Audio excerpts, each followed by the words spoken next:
So I'm trying out a new setup. I am in my bus, if you cannot tell what this is. And I just purchased a light. Uh, Hold on one second.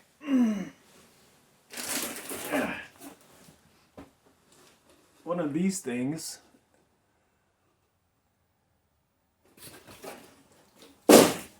specifically for this purpose.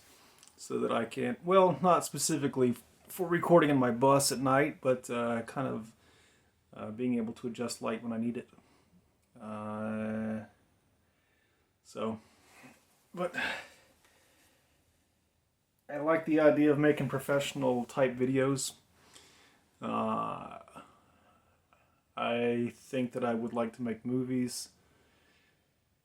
I shouldn't say that I think I would like to make movies. I would like to make movies.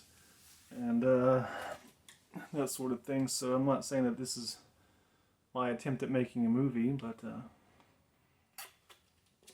this is me kind of going in that direction. It's fun. I like it. So I am wearing this thing because I did not have a wig, and I don't really feel like doing this thing without something at least kind of making me look somewhat effeminate, not like a freak. Because when I don't look like a woman, in my opinion, I look like a freak. My back. I've been sitting in a computer chair like for the last 2 years straight. Oh my god. Ugh.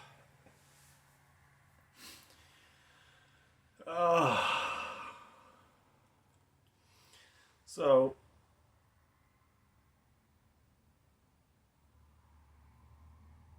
connection. I mentioned connection in my date video. I mentioned that I was interested in finding connections with people. I think I said specifically that I wanted a connection with a woman. Just because I feel like connections with women are easier. I shouldn't say easier, but more likely. I'll put it that way. And in some ways, I think women are just preferable when it comes to connection. I think I don't know what it is. It's hard to explain. But that's kind of the subject of this video, is connection and kind of why I've never had a connection. I actually may do this as 2 parts, because one of the things that I want to talk about is the importance of self-expression in establishing connections with other people. But this, I guess, would be like more like a preliminary video, kind of setting up like where I'm coming from. Because as I said, I've never had a connection, but that I know of. Anyways, I like to think that I would know it if I had it, or I would feel it if I had it.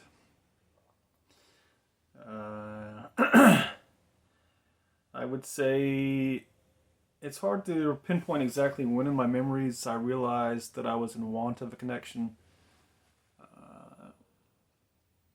When I lived with my mother from the time from like my earliest memories. My father and mother were divorced when I was 3. I don't remember them being together. I don't remember being 3 years old.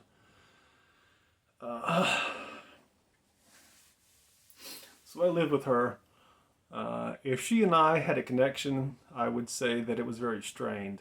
I remember fighting with her, kind of feeling like she didn't really like me that much. I felt like she liked my brother better. I mentioned in the other video that I have one full-blooded sibling, a younger brother, and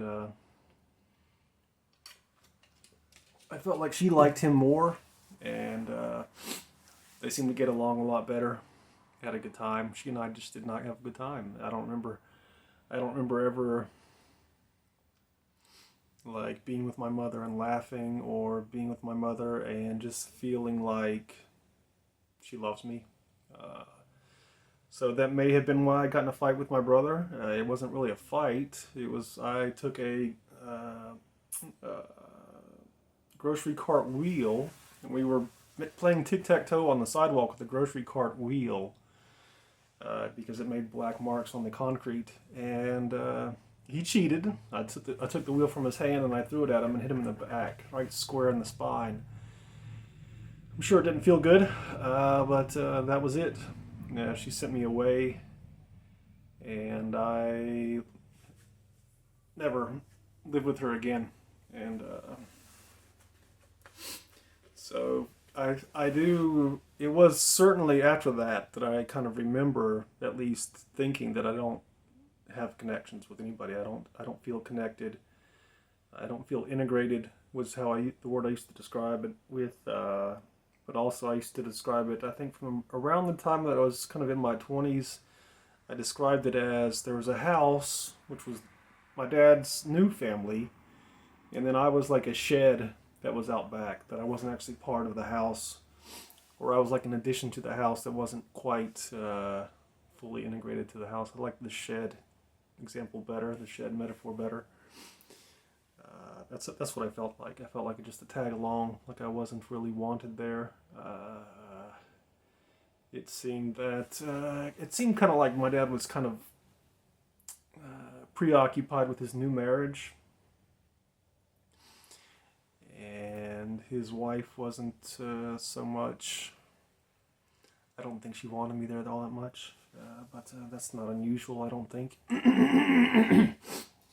She wasn't mean to me. Never at any point were they mean. I would say just more indifferent, uninterested,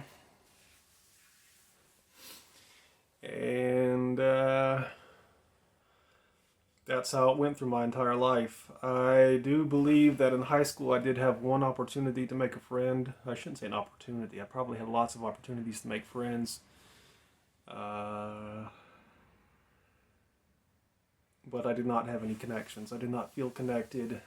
I would sit at the same table every day at lunch and just not talk to the guys that I was sitting there with. I would just kind of listen to them talk about whatever stuff they were talking about. At that time, in high school, my dad was already divorced again, and when he got remarried, I really did not have much interest in trying to even be integrated into that family. I felt like that's just, I don't want to go through this again. I don't want to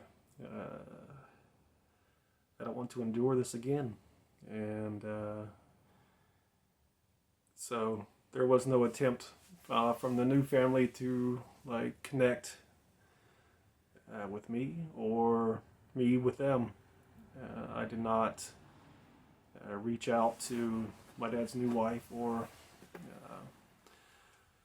I shouldn't say I didn't reach out, because I was somewhat friends with her daughter. We actually lived together for a while, kind of hung out and drank together and that kind of thing. But I wouldn't say there was a connection there. So, I mean, I could go through my entire life and tell the exact same story, that I've had friends that I've hung out with. From the time I left my dad's house, it was mostly people that I drank with, though. It was mostly, like, if I were spending time with somebody, you could pretty much guarantee that we were drinking or using some drug. That there wasn't, I don't remember having, like, a sober conversation with anybody. From the time that I was 21 to, I think, the time I moved to Atlanta. That's not counting like work conversations where I have to communicate with somebody, or being in school and having to communicate with a teacher. There were a few times when I had sober conversations, but just not. Those were the exception to the rule, I would say. Depending on where I was at. But so, through all that, I got to a point when I came back from Atlanta after I left to go explore my gender. If you're not familiar at all, I left to go to Atlanta in 2016 to basically explore my gender, because when I came out in Salisbury, North Carolina, it did not go well. My family didn't take it well. It just was kind of a disaster. I was very disheartened by the response that I got from my family and from the city in general. I shouldn't say the city, but people in the city. Hopefully you know what I mean. So I went to Atlanta, and I struggled in Atlanta because I've never been a very... I don't have a college degree or marketable skills. I've struggled. I never really struggled with work, but I never really wanted to work. Never was very ambitious. If I could have somehow gotten out of work, like with a disability check or unemployment check or something, I probably would have done that because I just felt too... My life was just pain. I mean, being around people often was painful, which is why I drank and used drugs. But, so anyways,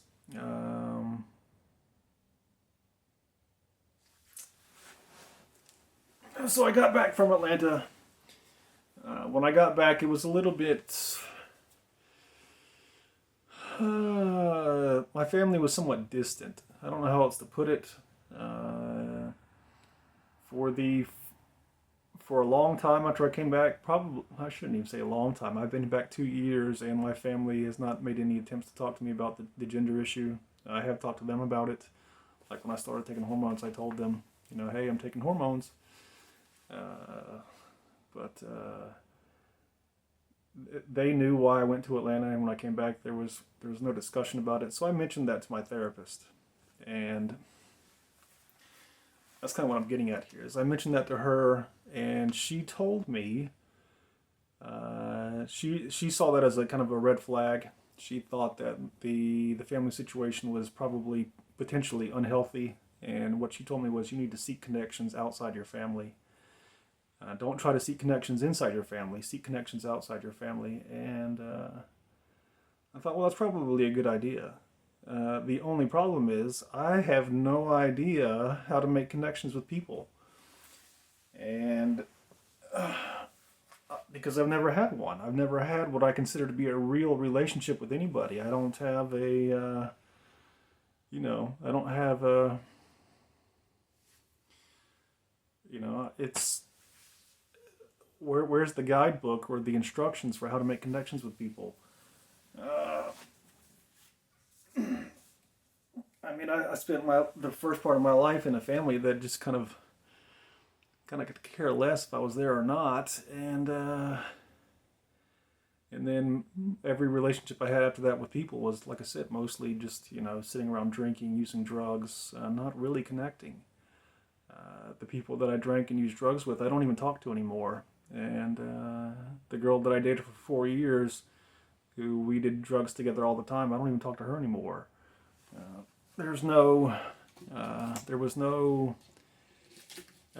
it's difficult for me to talk about this because I feel like connection is... if you've never had one, you don't know what it is. And so, I can say that I haven't had one. I've never felt connected. And I knew that I did not feel connected, but I can't really say what it would have felt like to be connected, if that makes sense. So,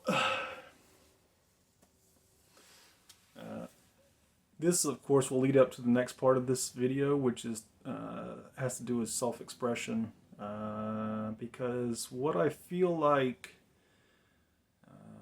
the reason that I've never been able to connect with people or felt like I wasn't connecting with people was that I felt like I could not be myself. I felt like there was this booger on my soul that if I were to reveal my soul to people, they would reject me. And so, like when I came out as trans, and I was told that I'm not welcome at my dad's house if the other family is there, that was my fears come true. That basically proved all those years before when I was sitting kind of suffering, feeling like I can't reveal myself. That basically proved it. And I felt that way my entire life. That is one of the reasons why I started drinking, because when I drank, I could come out of my shell, so to speak, but do it in a way where I sometimes didn't even know what I was doing. The first time I got drunk, I blacked out after the first, I think, like 10 minutes or so. Like, I was drinking rum and wine coolers in college at NC State in 1994. I think I probably had like 5 or 6 sips of the drink, and next thing I knew, I was waking up like in the shower. And I talked to my dad about it, and he said, if you black out when you're drunk, it's because you don't want to know what you're doing. There's something inside of you that says, I'm about to behave in a certain way, and I don't want to know. I don't want to see it. I don't want to be witness to it. And there were things that I did that surprised me, and I know because I was told about them. Like, I took a cigarette out of a girl's hand and put it out on the back of her hand because she and I were having a conversation sitting across from each other, like talking face to face, and apparently she was blowing cigarette smoke, not intentionally, but in my face. So I just took the cigarette out of her hand and put it out while I was blacked out drunk. I had no idea that I did it. I don't remember it. But that to me, that just what I just described, this whole thing of blacking out and then doing things that I wouldn't ordinarily do, or things that I would kind of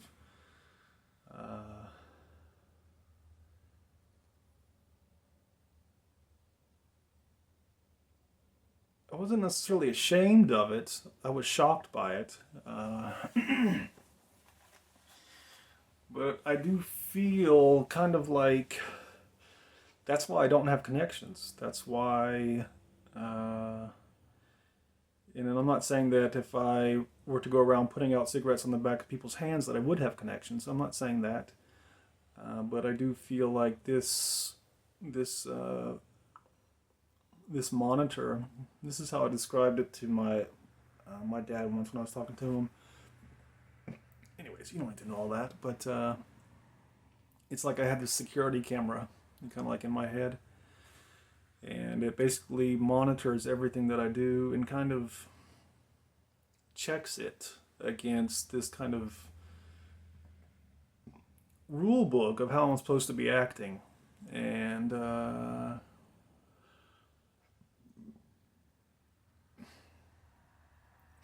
would say to some extent that's why I don't have connections.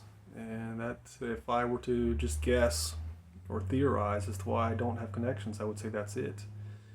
It's like I am constantly trying to be what I think other people want me to be. And even when I'm in pain doing so, even when there's a part of me that wants to scream or cry or hit somebody or put a cigarette out on the back of their hand, I still act in this kind of like I'm trying to be normal way. Like that is kind of seems to be kind of the issue. And I've read about like dysfunctional families, and I read that one of the kind of the main goals of a dysfunctional family is to appear normal. And this is apparently where a lot of the dysfunction comes from, is this kind of obsession with not being a freak, not doing things that are socially unacceptable. And I would say that basically describes the first 40, almost 40 years of my life. Except for like when I was shit-faced drunk, and doing things that I didn't or wouldn't ordinarily do. I would say that I basically lived most of my life attempting to be normal. And it may sound strange that attempting to be normal would prevent someone from having connection, because it almost implies that normal people don't have connections. But that's not really what I'm getting at. But so